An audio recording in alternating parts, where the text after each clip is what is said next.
পৌরসভার লোকেরা ময়লা করবে আর সেই ময়লা ফেলা হবে পঞ্চায়েতে। তার উপর আবার গ্রামের একমাত্র খেলার মাঠে কোনোভাবেই বরদাস্ত করা হবে না এই কাজ। তাই ফের একবার খেলার মাঠে ডাম্পিং গ্রাউন্ডের বিরোধিতায় গর্জে উঠলেন আরামবাগের টিরোল গ্রাম পঞ্চায়েতের 22 মাইল এলাকার মানুষজন। শুধু বিরোধিতা করাই নয়, একেবারে তীর ধনুক নিয়ে রাস্তায় নেমে আন্দোলন করেন তারা।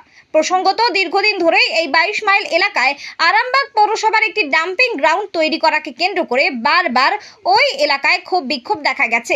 এই দিন ফের একবার সেই একই দৃশ্য দেখা গেল। পৌরসভার পক্ষ থেকে অনুমোদন পাওয়ার কন্ট্রাক্টরের নির্দেশে নাকি কয়েকজন কর্মী এই দিন এলাকার ওই মাঠে ডাম্পিং গ্রাউন্ডের পোস্টার মারতে গিয়েছিলেন। আর তখনই প্রতিবাদ স্বরূপ বেরিয়ে আসেন গ্রামের বাসিন্দারা। কোনোভাবেই এই খেলার মাঠকে নোংরা আবর্জনা ফেলার জায়গায় রূপান্তরিত করা যাবে না, এই দাবি তুলে গ্রামবাসীরা তুমুল বিক্ষোভ দেখান। খবর পেয়ে ঘটনাস্থলে পৌঁছায় আরামবাগ থানার পুলিশ। তবে পুলিশের সামনেও চলে তুমুল বিক্ষোভ। গ্রামবাসীদের বক্তব্য হলো, খেলার মাঠে প্রতিদিন অসংখ্য ছেলে মেয়ে খেলাধুলা করে, এখানে যদি ময়লা আবর্জনা ফেলা হয় তাহলে খেলার পরিবেশ নষ্ট হবে, এলাকায় দূষণ হবে। তাছাড়া খেলার মাঠে জল ট্যাঙ্ক রয়েছে, সেই জল ট্যাঙ্কের জলও দূষিত হবে বলে তারা অভিযোগ করেন।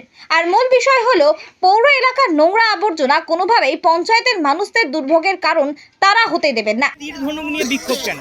বিক্ষোভ কারণ হচ্ছে কি, আমাদের খেলার মাঠটা ডাম্পিং করছে, তার জন্য। কারণ হচ্ছে আমাদের খেলার মাঠটা আমরা দীর্ঘদিন ধরে ব্যবহার করে আসছি, সেটা কেন আজকে হয়ে যাবে? এই ডাম্পিংটাকে ফেলতে যাবে, ডাস্টবিনটা কেন হতে যাবে বলুন? ডাস্টবিন হচ্ছে মাঠের পাশে তো একটা আছে, জল পাম্প আছে, তাহলে সেটা আমরা কি করে ব্যবহার করবো বলুন? জল পাম্পটা তো ব্যবহার করতে হবে, তা ডাস্টবিনটা হলে ব্যবহারটা করবো কি করে আমরা?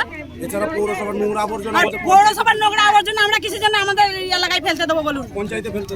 এটা তো পঞ্চায়েত এলাকা, এটা তো পৌরসভা এলাকা নয়। কারা করছে এটা? পৌরসভার এলাকার লোক করছে। কবে থেকে করছে এটা? এটা আজকে হয়ে গেল 2-3 বছর ধরে এরকম ভাবেই হয়ে আসছে। কি অসুবিধা হচ্ছে দিদি? অসুবিধা কিছুই নয়, আমাদের অসুবিধা আমাদের খেলার মাঠটা আমরা ডাস্টবিন করতে দেবো। ডাস্টবিন কেন করতে দেবো বলুন? এটা হচ্ছে যে আমাদের এই গ্রামে একটা বল খেলা মাঠ আছে, মাঠটি নিয়ে বহুদিন ধরে বিক্ষোভ চলছে। পৌরসভার কিছু দালাল আছে, তারা বলতে চাইছে যে না, আমরা এই ডাম্পিং গ্রাউন্ড করবো এই মাঠটার ওপরে। সবথেকে বড় কথা হচ্ছে যে মাঠটির পাশে রয়েছে একটি জলের প্রকল্প, সেই প্রকল্পটা অনেক দিন ধরেই তৈরি হয়ে পড়ে রয়েছে, আবার রিসেন্ট কাজ হচ্ছে, অতি শীঘ্রই জলের প্রকল্পটা চালু হবে। আমাদের বক্তব্য, যদি ডাম্পিং গ্রাউন্ড হয়, প্রথম কথা পরিবেশ দূষণ হবে, তারপরে ওই জলটা আমরা ব্যবহারের যোগ্য থাকবে না। আমরা কি করে ওই জলটা ব্যবহার করব? আর এত বড় এলাকা জুড়ে একটা খেলার মাঠ রয়েছে, মাঠটা যদি ওরা ডাম্পিং গ্রাউন্ড করে, পাড়ার ছেলেপেলেগুলো দীর্ঘদিন ধরে ওখানে খেলাধুলা করে আসছে, সেই খেলাধুলা করার একটা জায়গা থাকবে না। এই নিয়ে আমাদের বিক্ষোভ। আজকে কোন জায়গায় অবরোধ করেছেন?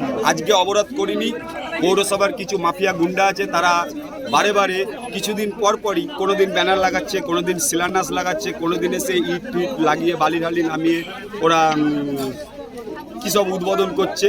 এই জিনিসগুলো রেগুলার হচ্ছে। আজকেও চোরের মতো এসে তারা একটি সাইনবোর্ড লাগাতে এসেছিলো, আমরা সেই সাইনবোর্ডটা ভেঙে তুলে দিয়েছি।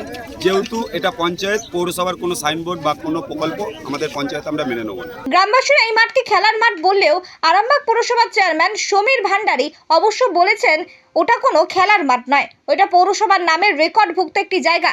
আর তাছাড়া এলাকার প্রধান সহ মেম্বার সকলে মিলে এসডিও দপ্তরে বসে কথা বলে নির্দিষ্ট প্রক্রিয়া সম্পন্ন করার পর তবেই সেখানে ডাম্পিং গ্রাউন্ডের কাজ শুরু করা হয়েছিল। কিন্তু এলাকার মানুষজন যখন এই ডাম্পিং গ্রাউন্ড চাইছেন না, তখন প্রশাসন যা ব্যবস্থা নেবার সেই ব্যবস্থা নেবেন। এটা এসডিও টেবিলে ওদের প্রধান মেম্বার এরা বসে ঠিক করেছে, 15 জন লোক ওদের নেওয়া হবে এবং ওইখানে ডাম্পিং গ্রাউন্ড হবে। কিন্তু তারপরেও যদি ওরা নোংরামি করে, তাহলে প্রশাসন যা ব্যবস্থা নেবে সেটাই হবে। আজকে বিক্ষোভ করে অবরোধ করেছে। বিক্ষোভ করে অবরোধ করেছে আজকে। পুলিশ গেছে, অবরোধ সরিয়ে দিয়েছে। হ্যাঁ, এবার প্রশাসন দেখুক কি করবে। স্বাস্থ্যসাথী মান্যতাপ্রাপ্ত মাল্টি স্পেশালিস্ট ও রোগী পরিষেবার বিশ্বস্ত প্রতিষ্ঠান দেবনাথ হসপিটাল। রয়েছে ICU, NICU, USG, TLH, dialysis বিভাগ, ল্যাপারোস্কোপিক, শল্য, অর্থোপেডিক, ডিজিটাল এক্স-রে, বন্ধ্যাত্ব চিকিৎসা সহ উন্নত চিকিৎসা পরিষেবার আরও একাধিক বিভাগ রয়েছে। ঔষধের দোকানও। আমাদের ঠিকানা বাসুদেবপুর মোড়, আরামবাগ, হুগলি। যোগাযোগ নাম্বার 8373074998। এছাড়াও যোগাযোগ করুন 8373074999 এই নাম্বারে।